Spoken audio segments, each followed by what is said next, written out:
Welcome back, one and all, to the Our Outdoors portion of your weekend. I'm your host, Nick Simonson, outdoors writer with my materials online at newsdakota.com and dakotaedge.com.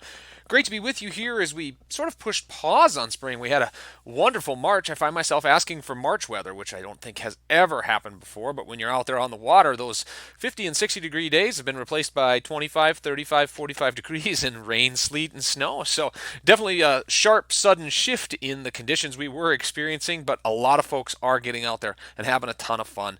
Pike running, walleyes running, finding some crappies, finding some trout. A lot of opportunities on the landscape as always as we get set for hopefully a warm up coming up here in the near future. And a lot of excitement brewing out there as well as we get into that magical start of the spring fishing season. And along with that comes deer application time. Obviously, in May, we look forward to the lottery, people putting their information in to hopefully get drawn for those tags. And there's a lot of great information up at newsdakota.com and dakotaedge.com. First, about how to maximize your opportunities in the lottery. Doug Lear had a great piece talking about how you can get more points or how the lottery plays out to give you more advantages when you apply year after year, or maybe you're not drawing a tag, or maybe you want to do some research and find a unit. As that's coming up, pay attention to those tips. Another great release from the North Dakota Game and Fish Department was a 4% increase in firearms deer success last year by hunters across the state. That's right, it jumped from 64% back in 2019 to 2020's 68%. So a lot of folks found success out there. So keep that in mind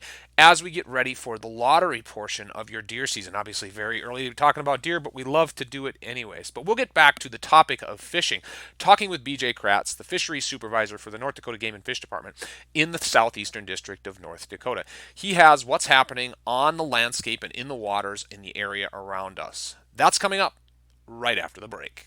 Welcome back to the show, everyone. Neither rain nor wind nor snow nor sleet will keep us from thinking about spring fishing, and for that, we have BJ Kratz on the line. He is the Southeast District Fisheries Supervisor for the North Dakota Game and Fish Department. As always, BJ, great to have you back on the show.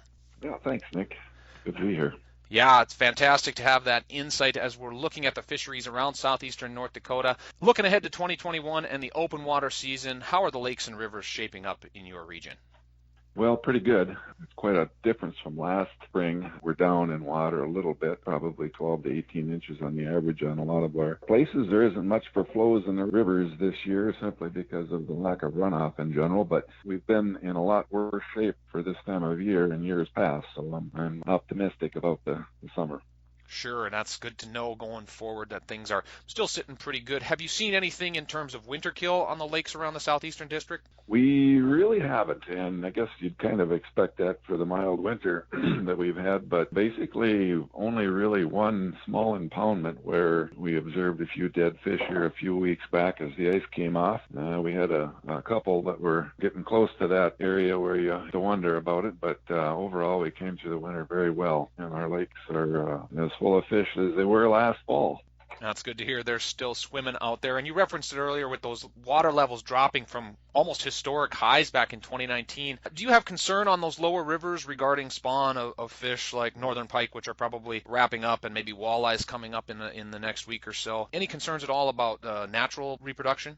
We supplement a lot of fisheries with our pretty rigorous stocking program that we have in North Dakota. But in general, yeah, there's going to be species that are hurt a little more than others. And as you mentioned, northern pike are one of the fish species. They rely on that higher spring inflows and so forth and fresher water to successfully reproduce. And we do not have that this year. But that being said, last year was rather exceptional in the amount of water that we had. And we have had some pretty good, recruitment from the 2020 year class and so forth. So I think that we're in good shape, although we're probably not going to have much in terms of natural reproduction for pike and to some extent probably perch too, which isn't always bad. A lot of lakes can become a little overpopulated with perch. They're very prolific, and so it doesn't hurt not to have great spawning conditions for perch every year because it just allows those ones that are there to grow a little better or bigger. So sometimes it's a good thing.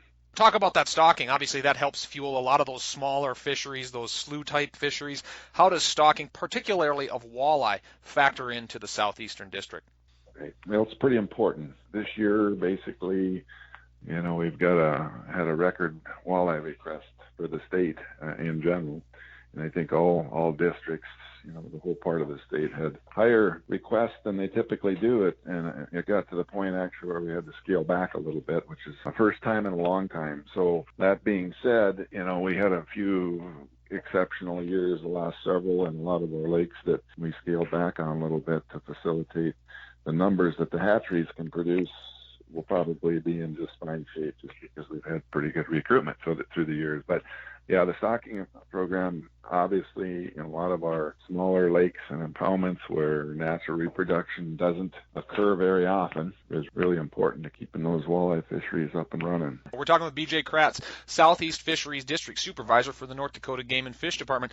Another stocking that I have encountered recently on a visit to my home flow of the Cheyenne River is the muskie population that's been going into Lake Ashtabula. How is that stocking going, and what drives the decision to stock pure versus hybrid fish that we've seen in recent years on the lake? Well, that's a good question. It was basically an experimental thing. Muskies have been stocked in Lake Ashtabula through the last several decades periodically, and it was never very regularly. And it certainly wasn't very consistently in terms of sizes and so forth. Sometimes it was small fingerling, sometimes it might have been advanced fingerling, sometimes it was fry and so forth. So it was very difficult to say for sure that the lake was going to be a success or not, but we were able to come into some larger fish basically that started what we have now. And anytime you can stock, young adults, your money ahead, so to speak, in terms of their ability to survive in a new environment. Based on the last several years, what dictates what we're stocking more than anything is basically the availability of a particular species, whether it be the tiger muskies that we have stocked there or the pures. We do not have any muskie reproduction for the most part in North Dakota. We don't produce any in our hatcheries, so we have to get those from other states. And sometimes other states have a surplus, so to speak, of those, and sometimes they don't. And it just depends on what is available. Yep, that makes sense. Wrapping up here with BJ Kratz, Southeast Fisheries District Supervisor for the North Dakota Game and Fish Department. BJ, we'll hit some favorite spring species, and then we'll wrap things up. What's your pick for the best crappie fishing in the Southeastern District coming up in 2021? Well, that kind of depends to some extent on where you're at in your fishing career, so to speak. Some folks like fewer and bigger fish, and some people like a lot of action with the potential to catch nicer fish. And that being said, it's tough. It really is difficult to beat a place like Jamestown Reservoir simply because the fish are readily available and they're easily caught, particularly in May and so forth when they're in the shallows and accessible by shore fishermen. On the flip side, a place like Lake Ashtabula has a lot fewer numbers. You may go out there and not catch any crappies if you're not in the right spot. If you happen to be in an area where, a shallower area in the spring and get some heat and stuff, you could certainly get into them and you have a fair chance of catching larger fish in there. There's just not as many. That's right, whether it's size or action. We look also to walleye, another popular spring fish, and really all year round. What's your pick for the best walleye fishing in the region? That's kind of a difficult question. We've got so many different lakes. As I mentioned last year, kind of going into the winter with the drier conditions and the water levels receding and so forth, sometimes that creates better action in places simply because you lose the productivity or you're just shrinking your environment to produce food, and the adult fish are still there. They're not going to perish in 1 year, so it condenses them a little bit and they become a little more potentially active for presentations rather than the natural food base. It kind of collapses as production goes down. But that being said, there's Mallard Marsh is a good example of a fishery that has a lot of fish in it. Does get angled fairly hard, but like so many other places, you'll have a few years of intense effort and good catches, and then a year that's not so good, and people kind of filter away and go somewhere else, and then it kind of rests the system, and pretty soon your fishery bounds back again and you have another round of great action. And I kind of forecast that for that this year because we had such great rearing conditions last spring, early summer. It was able to really make those fish grow, and there's a pretty good surplus right now, fish in that 17-inch range, which is a good feeder size. Yeah, definitely a lot of opportunities you've laid out there on the table for folks. BJ, we thank you so much for the work that you do for fisheries and anglers in the Southeast, and of course for being on the show today. Thanks so much. You bet. Thanks, Nick. So some great options laid out there by Fisheries Supervisor BJ Kratz with the North Dakota Game and Fish Department. Grab your rods, get some new line, grab those jigs and your favorite lures, and get out there and hit the water, particularly as things warm up here again and we get a little bit more of a spring feel. And if you do, I'm sure I'll see you in our outdoors.